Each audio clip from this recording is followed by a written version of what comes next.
ഇന്ന് നിങ്ങൾ വിഴിഞ്ഞത്ത് മുഖ്യമന്ത്രി പിണറായി വിജയനും നിങ്ങളുടെ ഗവൺമെന്റും എത്ര തന്നെ വിസ്മരിക്കാൻ ശ്രമിച്ചാലും വിഴിഞ്ഞത്തെ കടലിൽ തിരമാലകൾ ആഞ്ഞടിക്കുന്നിടത്തോളം കാലം നിങ്ങൾ ചെവി ഓർത്തിരുന്നാൽ വിഴിഞ്ഞത്തെ കടൽ തിരമാലകളിൽ നിങ്ങൾക്ക് ഉമ്മൻചാണ്ടി എന്ന ശബ്ദം കേൾക്കാൻ പറ്റും. അന്നത്തെ കാലത്ത് എല്ലാ വികസന പദ്ധതികളെയും എതിർത്തവരും UDF കൊണ്ടുവന്ന എല്ലാ പദ്ധതികൾക്കും പാരവയ്ക്കാൻ ശ്രമിച്ചവരാണ്. ഞങ്ങൾ പ്രതിപക്ഷം എന്ന നിലയ്ക്ക് ഉത്തരവാദിത്തോടെ സഹകരിക്കാൻ ശ്രമിച്ചിട്ടുള്ളവരാണ്. കേരളത്തിൽ വികസനം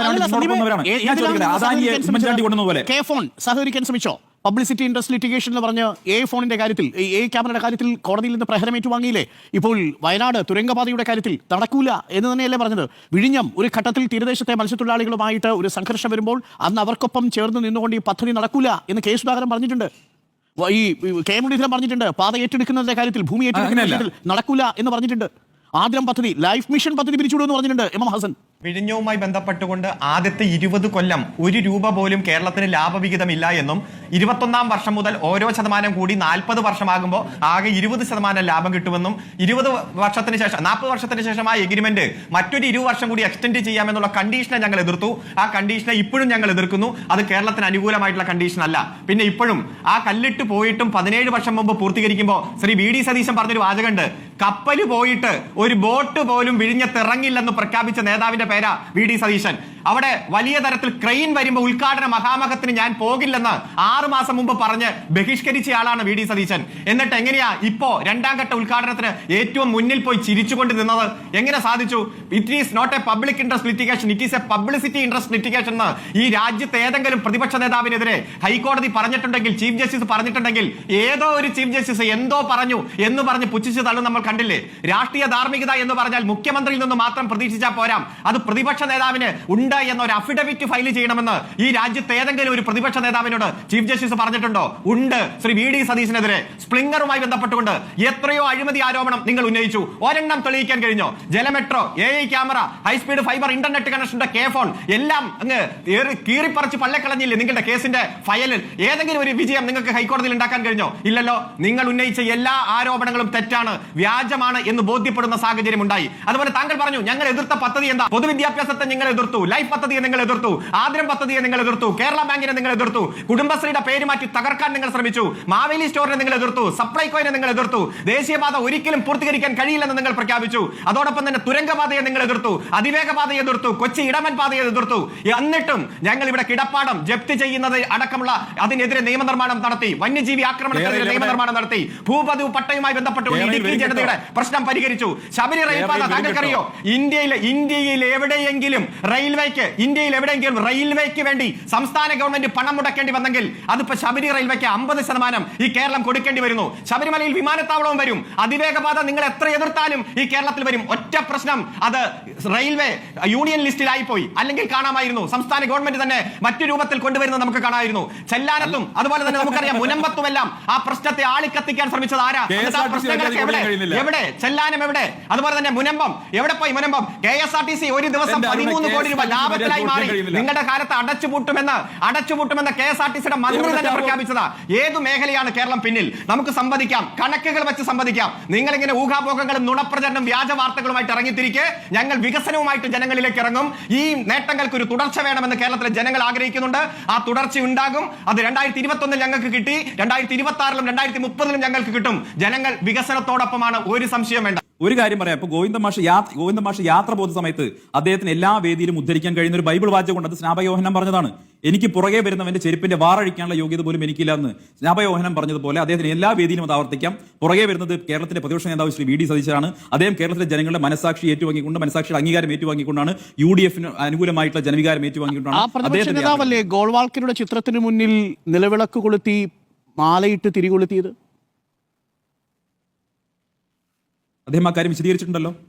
അതേ ചടങ്ങ് തിരുവനന്തപുരത്ത് നടന്നപ്പോൾ ചടങ്ങിൽ പങ്കെടുത്തിട്ടുണ്ടല്ലോ. 2 ചടങ്ങുകളുണ്ട്. എന്റെ പിന്നെ വരുന്നവന്റെ ചെരുപ്പഴിക്കാൻ എന്ന് പറഞ്ഞൊരു വാചകം, അതിനെക്കുറിച്ച് വിശ്വഹിന്ദു പരിഷത്തിന്റെ നേതാവ് RV ബാബുവിനോട് ചോദിച്ചാൽ മതി.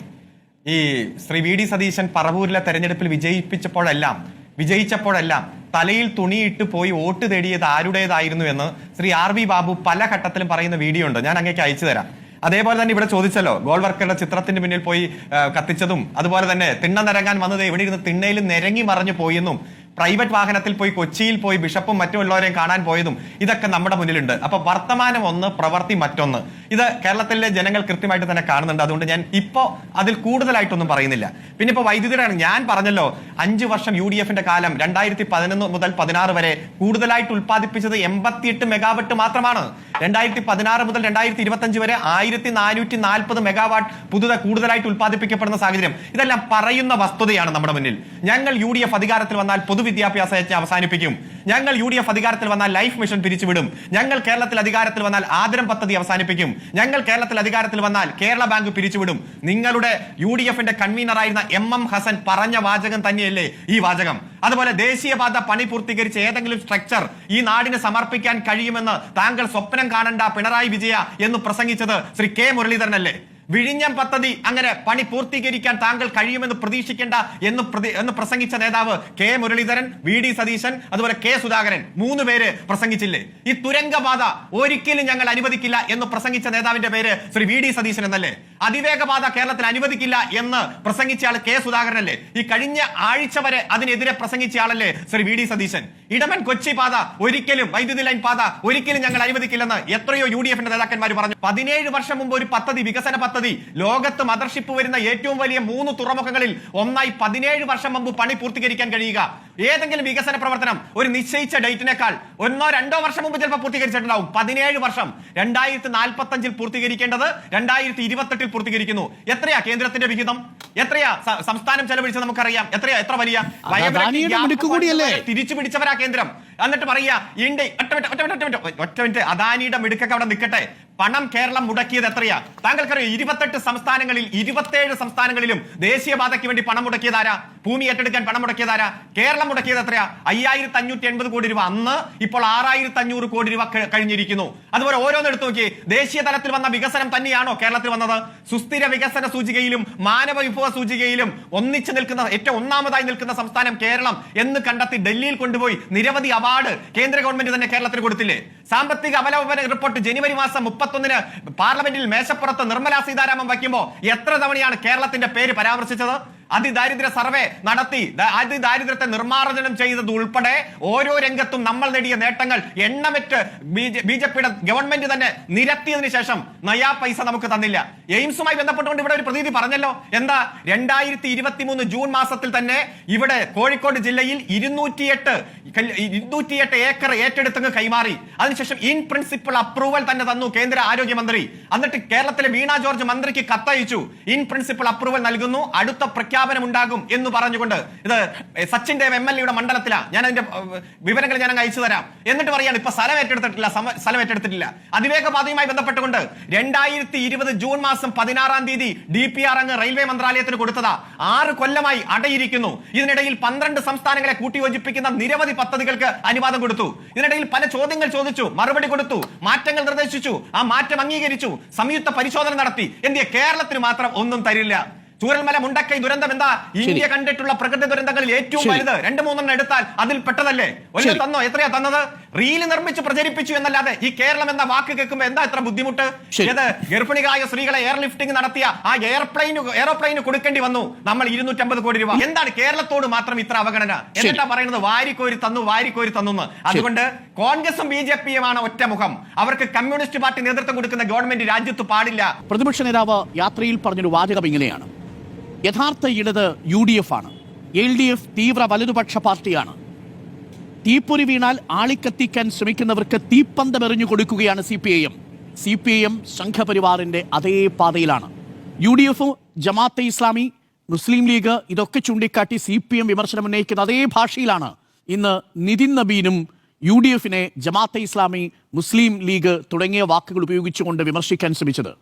പ്രതിപക്ഷം നേതാവ് പറയുന്നത് പോലെ തീവ്ര വലതുപക്ഷ പാർട്ടിയായി ഇടത് മാറിക്കഴിഞ്ഞോ? യഥാർത്ഥ ഇടത് UDF ആണോ? ഈ തിരഞ്ഞെടുപ്പിൽ അത് പ്രധാന ചർച്ചാ വിഷയമാണ്. ഇപ്പോ പ്രതിപക്ഷ നേതാവാണ് അത് പറഞ്ഞത് എന്നതുകൊണ്ട് തന്നെ അത് അദ്ദേഹം നാളെ മാറ്റി പറയും. അതുകൊണ്ട് നമ്മൾ ഇന്ന് ചർച്ച നടത്തിക്കൊണ്ട് വലിയ അർത്ഥമൊന്നുമില്ല. അപ്പോൾ യഥാർത്ഥ ഇടത് ആര് എന്ന് ചോദിക്കുമ്പോൾ ലോകത്ത് തന്നെ അതിദാരിദ്ര്യത്തെ നിർമ്മാർജ്ജനം ചെയ്ത ചൈനയ്ക്ക് ശേഷം ഒരു ഏക രാജ്യമല്ല സംസ്ഥാനം കേരളമാണ്.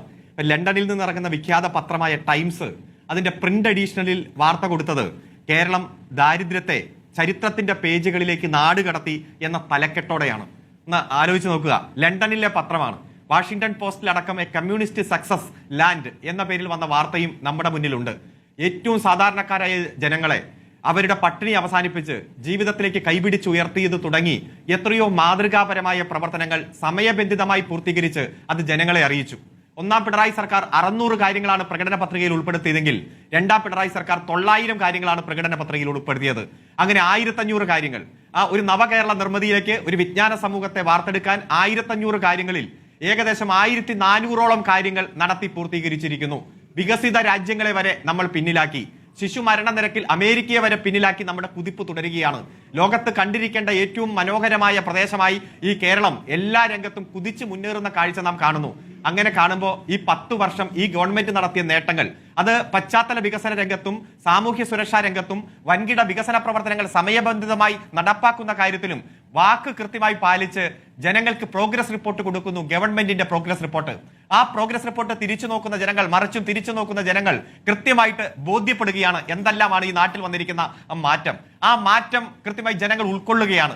ഈ ഒരു സാഹചര്യത്തിൽ ഞങ്ങളാണ് യഥാർത്ഥ ഇടതുപക്ഷം വലതുപക്ഷമായി മാറിയിരിക്കുന്നു എന്നെല്ലാം പറഞ്ഞ് നുണ പ്രചരിപ്പിച്ചുകൊണ്ട് ജനങ്ങൾക്കിടയിലേക്ക് ഇറങ്ങിയാൽ ജനങ്ങൾ ഈ സാമൂഹ്യ യാഥാർത്ഥ്യങ്ങൾ കൃത്യമായി തന്നെ കണ്ടു മനസ്സിലാക്കും.